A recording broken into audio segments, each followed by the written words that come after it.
Hello, everybody. Hi.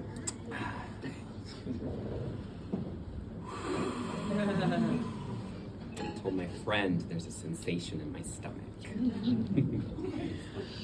All right. So my name is Chance, and whenever I tell people that I'm from California, of course, they quickly assume that I'm from Southern California, Los Angeles area, and they very quickly put together in their mind that I probably grew up in a very progressive, accepting area. But no, California is a big old state. And I'm from a very small town up in the way north. Do you know Corning? Yeah, I know. Well, nobody does. It's the worst name ever. Corn ING. It's the olive capital of the world. It's a really shitty little town. But that is where I grew up. It's hours from anything. But yeah, so to put it simply, it's a very conservative, religious, homophobic, and racist town. But when you grow up in that's what you know.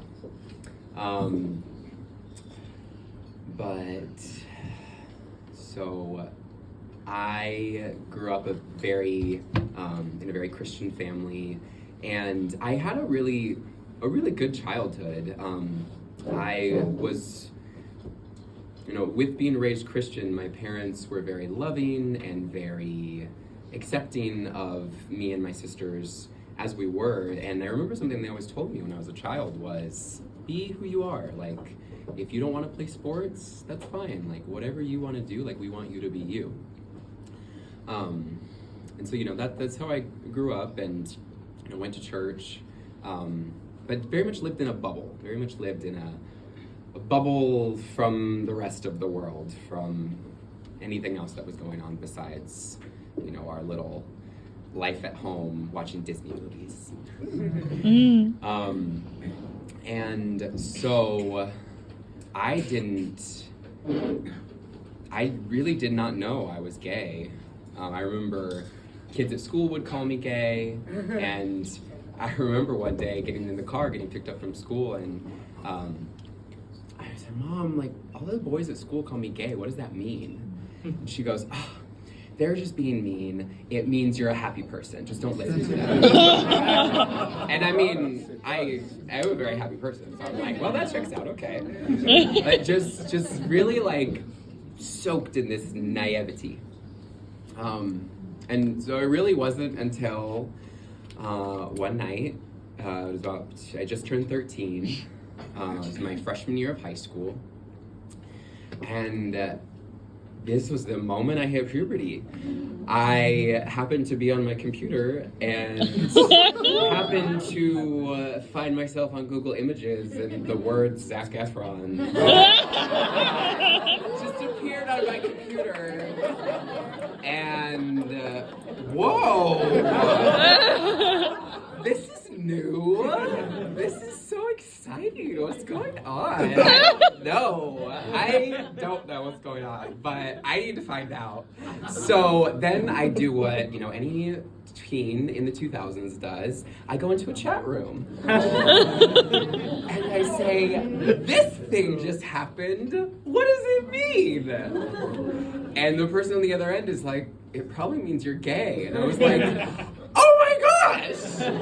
This is new information to me. This is so exciting. And I'm just very curious, and I'm so grateful that in that moment, this virtual person on the other end met me with nothing but acceptance. And so that was my first reaction to it. And I just ran with that. I actually remember being like, oh, I can't wait to tell people. And the person on the other end was like, well, he hinted at that there may be some trepidation there, but I didn't really listen to that. I was like, ooh, I'm gonna tell people at school and it's gonna be great. And within 2 weeks, I don't know the exact timing, but I know it was within 2 weeks of that, I just couldn't hold it in anymore. And I went to school one day with the intention that I was going to come out. And I remember as soon as I got to school, I went up, I was right outside of the locker rooms for like the PE, physical education room. And there was this girl that I really didn't even know her that well, Brianna Tubbs. Bless her. Bless her. Bless her. Just you wait. I decided that she was going to be the first person I would tell. I'm going to be telling people something today, and I'm excited and a little nervous. But, like, you're the first person I'm telling. And she's like, oh my gosh, what is it? I'm gay, and I just learned that, and I'm so excited about it. And she's like, oh my gosh, Chance, that's so cool. And she met me with acceptance and love. And then I said, I really want to tell other people, so please don't tell anyone else. Of course I won't. Well, so then we went on with our day. The first 3 periods of the day didn't really leave me any opportunities to express it anymore. But fucking Brianna Tubbs, by the time we break for lunch, I'm walking through the corridors of my high school, and it is like a full-blown American high school movie. Like, I felt like I was in that, because there's just groups of people. And groups of people over here. And I'm just walking through all of these clusters of people, and I am feeling this, mix of, like, oh my gosh, like, this isn't necessarily what I planned, like, I didn't get to tell anyone else, but also everyone's talking about me. Yes, when you said, do we love the attention? All of us at some way, we just do. And so, I'm just rolling with it. I don't know what they're saying. I just know they're talking about me. And I, during lunch, met with a couple of my friends. They already knew, but then I remember one of my friends was like, you didn't need to tell me, like, I already knew that. But met with acceptance. And then I, after lunch, go into the class with my dad works at this school. Oh. And he is my teacher for this class. Oh. And I, still in this naivety, didn't really put together how my religious parents might react. But I think this is where, like, subconsciously I started feeling like, okay, everybody else knows, but I don't really know when or where I'm gonna tell you guys. So I come into the classroom, and the class, like, there's just this buzz energy all day. Like, everybody in my fucking little town is just so excited about this gossip, and it's like there's just a buzz everywhere. And I come in and try to be pretty inconspicuous, and just like sit down and get to what we're doing that day. And then my good friend at the time, Perla, walks into the classroom and goes, ah! And she's like, and I'm like, She's like, oh my God! And then she gives me a hug, and I'm just being very wary about all of this, because I know my dad knows something's going on, but he doesn't really know what. There was a lot of energy, but no words, really. But I finish out the day, and I go home. And as soon as I get home, my mom can feel there's this, I brought that buzz home with me. And so she can feel something's going on. And I go into my room, and I remember spending most of the evening on my laptop on Facebook. And my messages are just popping up. Everybody just wants to know if it's true. And I remember most of it being positive. Most of it being straight girls who are excited to potentially have a GBF. But this is just, I remember the messages just coming and coming and coming. Do you guys remember that? Do you remember the Facebook Messenger, and then it just lights up? And at some point my mom comes in, and she is, in her own way inquiring into what's going on. She's trying to be sly about it, but then at a certain point in the conversation, she notices, like, the messages just keep coming. They just keep popping up. And she goes, "What's that?" And I close the laptop and say, "Nothing." And then she opens the laptop and she starts reading the messages. And she just starts crying. And there's silence. And I don't remember a lot of the rest of the evening. Really, the next thing I remember is my dad is in the room reading me the Bible. And the last verse I remember him reading is, "Men who practice homosexuality cannot enter the kingdom of heaven. It is an abomination."